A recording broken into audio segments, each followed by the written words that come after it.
Hey Libras, how y'all doing? Welcome. We're going to be taking a look at your second half of June general reading here. So in the meditation, I immediately saw a beautiful, gorgeous, wonderful, lovely white tiger. And I saw this white tiger under the moonlight. By the way, tigers directly related to moon energy, so makes sense. Was sitting on this cliffside under it was a full moon, and it was like, looking around. Is something happening? No. Okay, I'll take a nap. Oh, I'm gonna roll over on my side. I'm getting bored. I'm gonna scratch my head. It was just kind of in a state of readiness and play, and it felt like waiting, or happy waiting, but waiting. Then I saw this woman step forward. She was covered in like a veil, and just looked like she maybe came from the Mediterranean a really long time ago. I felt like a mystical, like ancient kind of energy.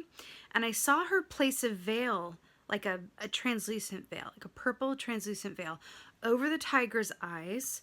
And then I saw her look up at me, and I saw the words High Priestess. So wow, Libra, first of all. Second of all, I feel the feeling I'm getting from this is that this time for you isn't about how things appear on the surface or at first glance. I feel like your intuition, your feeling around how things are, is going to be a better guide for you than your eyes or anything else during this time.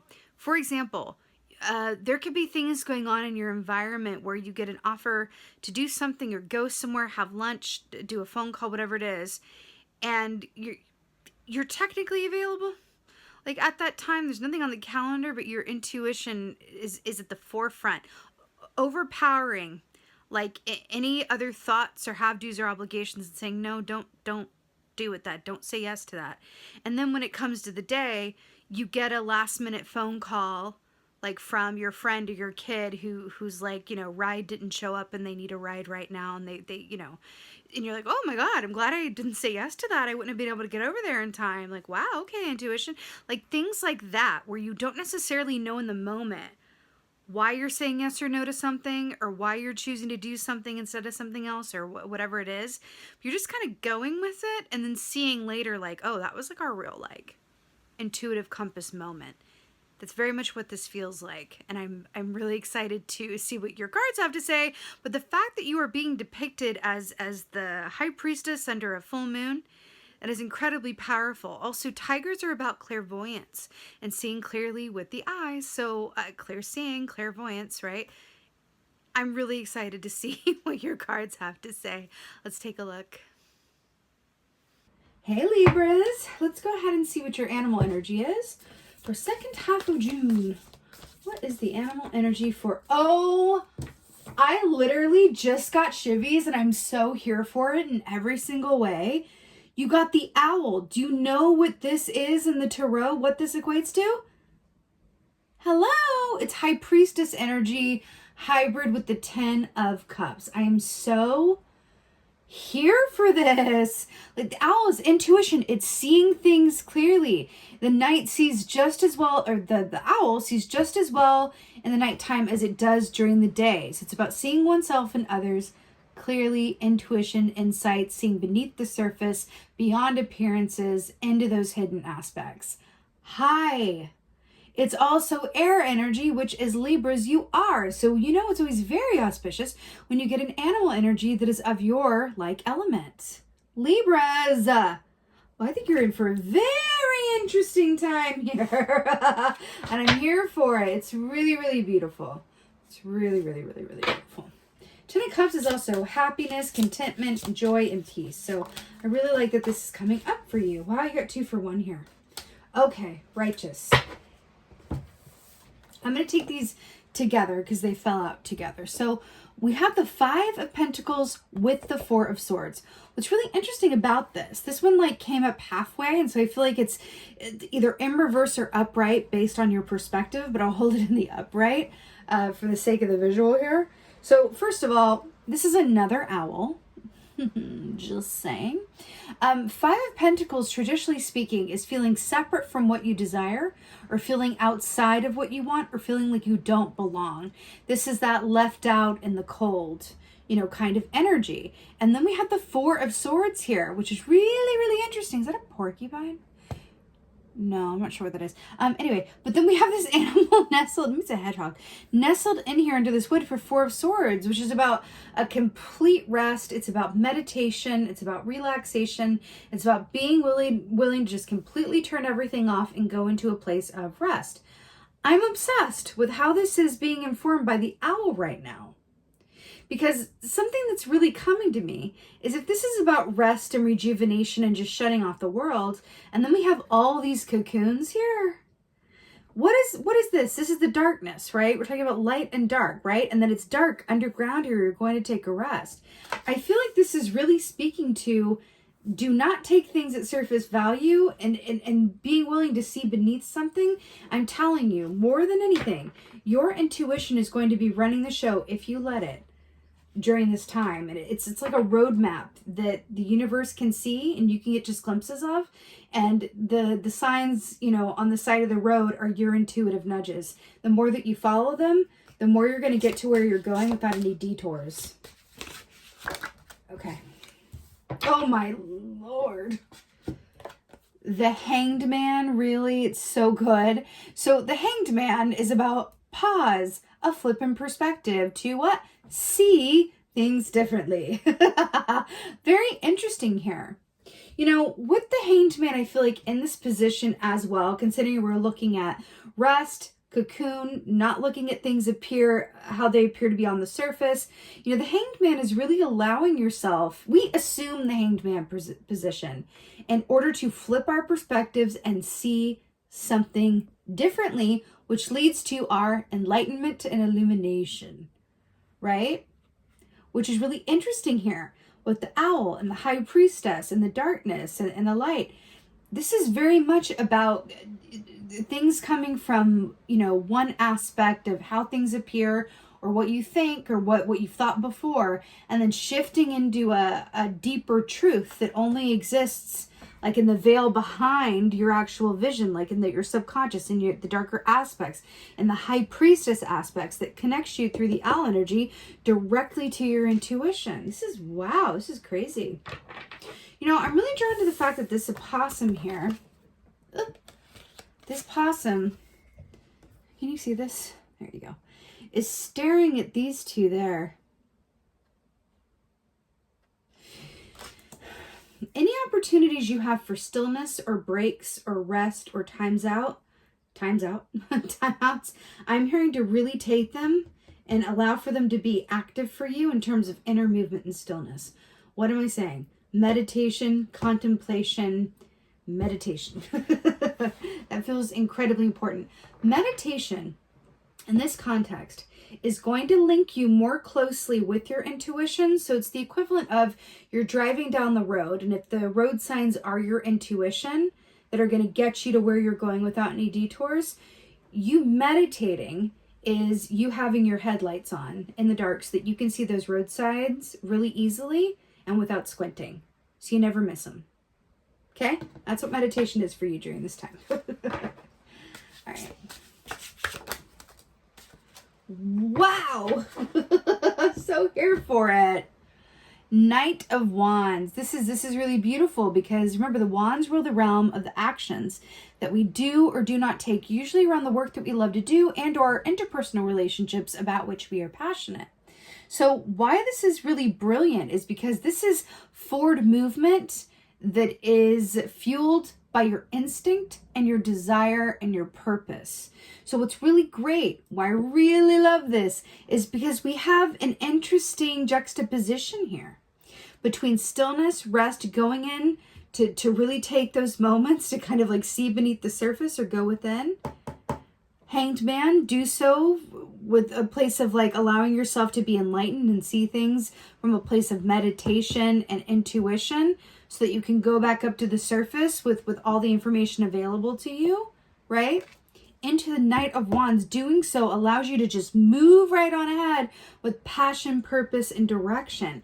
I really feel like Spirit is coming across with this like roadmap of like how you can best work with this time. And it's really saying that it's just about really clicking into what is not so obvious And that's going to allow you to be in the flow and the groove. Being a muggle during this time is not going to serve you.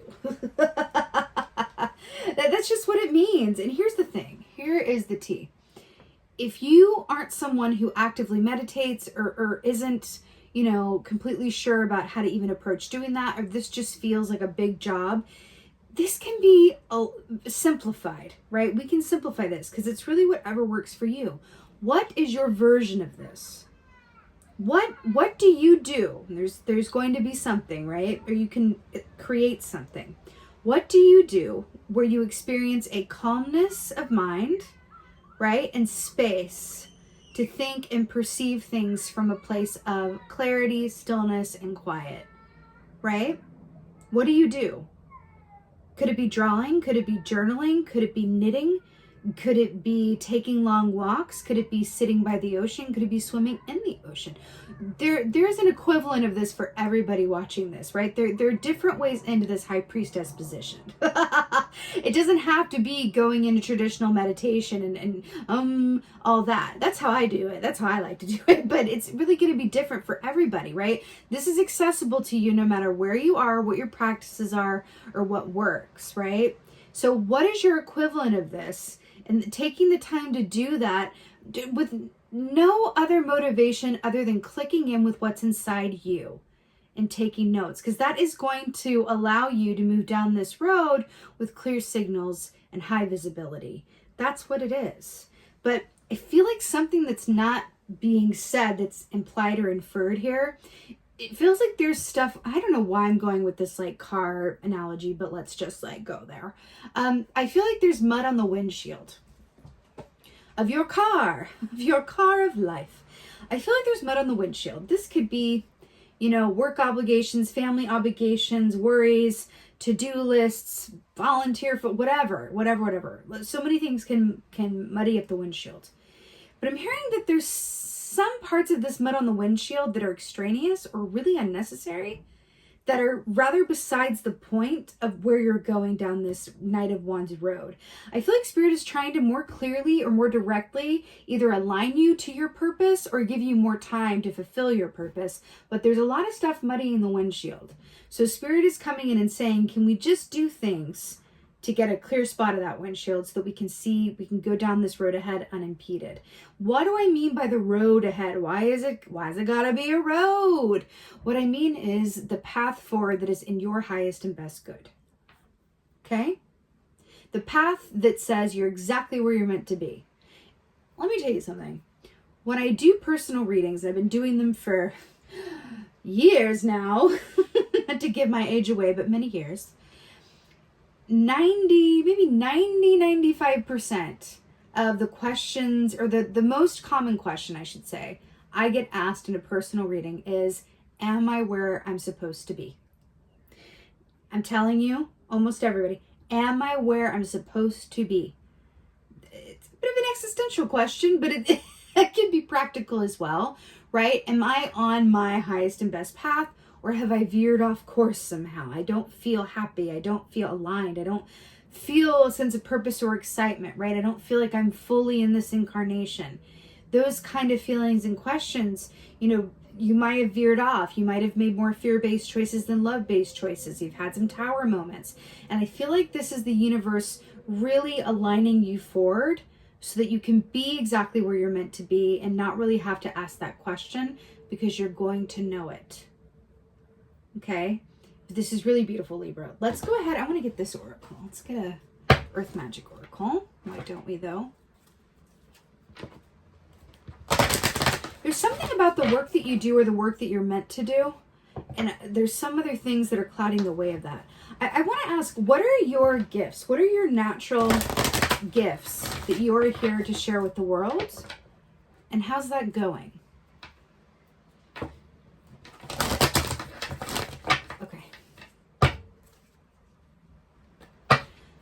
An oracle.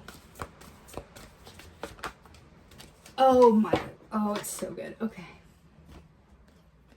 Ocean, ebb and flow. How perfect and brilliant and wonderful is this, though? Whew. Ocean, ebb and flow. So when when we think about the concept of ebb and flow, this is another way of saying like give and take, release, receive. It's about aligning yourself with the natural rhythms of life, right? Ebb and flow. This is always really, really beautiful to come up as an oracle, because there's an aspect of this. If you just think about the ocean for a moment, it's vast. We haven't yet and never will explore every inch of the ocean. It is ancient and, like I said, like endless and vast, and it's a big mystery, right? Which is really beautiful. What's interesting about this is that the ocean also represents the unknown, right? And then we're looking at the ebb and flow. We're looking at this analogy of going down the road and the darkness and seeing, beyond how things appear on the surface, in order to clear that windshield up a bit as well, but allowing your intuition to guide you, right? It's interesting with this representing the unknown and the ebb and flow and moving ahead. I think there's an aspect of this that says, like, with the darkness and the high priestess, the hanged man, both of them assume those positions in the owl energy in order to discern the unknowable, right? So it's really interesting here. I feel like there are aspects of your journey, your path, your purpose that are a lot more, I want to say, and I say this with love, a lot more obvious than you realize. You're just not looking in the right places, and you're not asking the right questions. Or if you are asking the right questions and or looking in the right places, you're not waiting around long enough for the answers. Like, that's what it is. Like, this requires a level of like ebb and flow and patience that is very, very necessary, especially with the Four of Wands and the Five of Pentacles here. It says like, well, you got to wait around, for the answer, for the inspiration. So I feel like this is also saying allowing yourself to go with the ebb and flow of what your journey is, and really getting into those groove spots of like, when I listen to my intuition, when I take the time to discern what my intuition is telling me, number one, and then I listen to it, I am able to find a pocket of flow, like in the pocket of flow, which I am moving ahead and forward with less obstacles, less detours, and a lot more enjoyment, right? Let me just give you another example of this. This is what they're showing me. Let's just go back to this road analogy, because why not? We're committed now. Let's say you're on your road, right? You're in the car. You've got the road signs. You've got your headlights on because you're meditating. You're taking the time in stillness or allowing your mind to be clear, whatever it is for you, journaling, whatever. And you're driving down this road with your headlights on. You can see the street signs, and then you see a street sign come up that says, "Hey, take this detour here." And you go, okay, well, I don't know. I'm not tired. I don't, need to stop. I'm not quite ready for a big gulp, but you know what? I'm going to do it because my intuition, this signpost is telling me, okay, I'm going to follow this intuitive nudge. And then you go and find this, beautiful roadside country market, selling all of this fresh fruit and vegetables. And they've got like a pet cat and dog walking around that you get to cuddle with. And they've got these, handmade, like ornate patchwork quilts that remind you of the quilts that your grandmother used to have. So you buy them as gifts for the fam, all of these like wonderful treasures. And you pass an hour there without even realizing what time it is. And you just have the best time. You get you some, gifts and snacks for the road. And then you get back on the road. And as you do, you learn that this whole road has been, up ahead a piece, has been backed up for the last hour, with traffic. And then it just opened up again. It's that thing. It's that moment where you're in the ebb and flow, where can you imagine the energy difference between listening to your intuition and taking the detour for enjoyment, knowing that that's just as big of a part as moving forward ahead navigation-wise, than if you had sat in that traffic for an hour? See what I'm saying? That's what listening to your intuition in this context is going to afford you. More enjoyment in that pocket of flow. Okay, Libra, I'm sending you so much love and many blessings for your second half of June. I so hope that this helps and resonates. If so, please do let me know in the comments below, because I absolutely love reading your comments, Libra. Please like, share, and subscribe. I would so appreciate that. And with that being said, I have a private Facebook group. If you've not already joined, the link is in the description box below. It's for people who love all things metaphysical, spiritually minded people, all to get together in a safe, inclusive space and share stories, ask questions. It's a place where I can connect with you on a more personal level as well. I just did my first live in that group where we went on and we did a, collective reading for the full moon in Sagittarius. I plan to go on there and do, free personal readings or just to chat, whatever you guys want. If you are a part of that group, I consider you a true chromie, and I like to give back to you through that group as much as possible. I would love to see you over there. That being said, thank you so much for being here. Libras, I appreciate every single one of you watching, and most of all, and as always, thank you for being you, and be well. Until next time.